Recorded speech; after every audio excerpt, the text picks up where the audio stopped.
So Manchester United lost 3-1 to Arsenal at the Emirates, and although the scoreline is absolutely gutting and the nature of the way that United lost the game in the final moments is absolutely soul destroying, there are plenty of reasons I think for United fans to remain optimistic at the end of this game, and lots of reasons to sort of look at the future and think there's not really much to worry about. So what I'm going to outline in this video is the reasons to be cheerful for United fans, hard as that might be at the minute, but also a few of the reasons to be fearful as well. And there are a few of those. Starting off with new signing Rasmus Højlund making his debut in the 67th minute to replace the absolutely abysmal Anthony Martial, who we'll talk about in a moment. But the extra dimension that Højlund added to United's attack, in stark contrast to Martial, was just the kind of encouragement that I think fans needed to see, just so there's an end product there, because with Martial up front, there was absolutely nothing. And I really think Højlund should have been brought on a lot sooner, really. I think the attributes he had were tailor-made for a game like this. He bullied the defence a little bit, he's quite physical, isn't he? And I honestly think if we would have had 45 minutes of Højlund,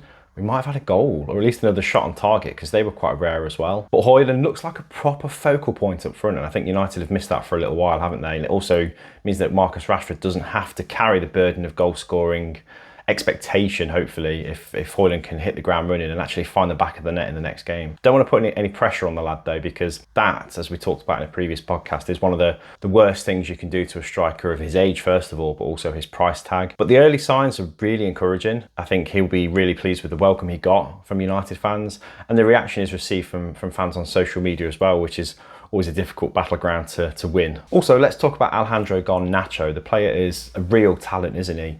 I think he's going to be a real handful for teams this season. So unlucky not to score the winning goal for United. He was offside, and the margins were so small. Before VAR, that would have been just allowed to continue to play. Nothing would have been said. And the finish was fantastic as well. However, it wasn't to be. And that changed the fortunes of United completely when they went from the elation of feeling like they scored a last-minute winner at the Emirates to suddenly capitulating and letting in 2 more goals. But Garnacho, real positive. I think the threat he poses for United is a great dimension to have. And he's someone I'm hoping we'll see strike up a real connection with that forward line as the season progresses, especially if Højlund can really hit the ground running and fix down his first team place. Andre Onana's proved to be really comfortable with the ball at his feet, which is obviously what we'd hoped when he was signed, and I think obviously that's what Erik ten Hag knew he could bring. It's still unnerving to see him carry the ball and receive the ball and distribute it so comfortably, isn't it? It's not something that I think as United fans we can ever be comfortable seeing,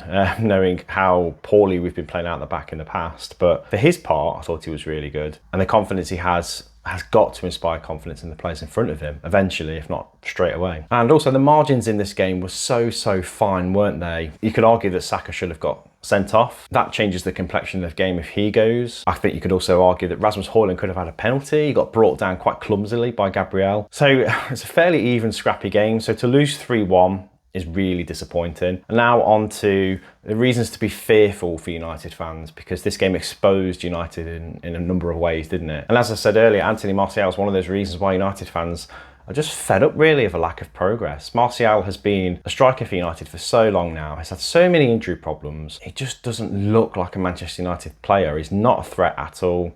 He produced absolutely nothing this game, not for the first time. The relief to see Rasmus Højlund take the pitch was just palpable in the stadium.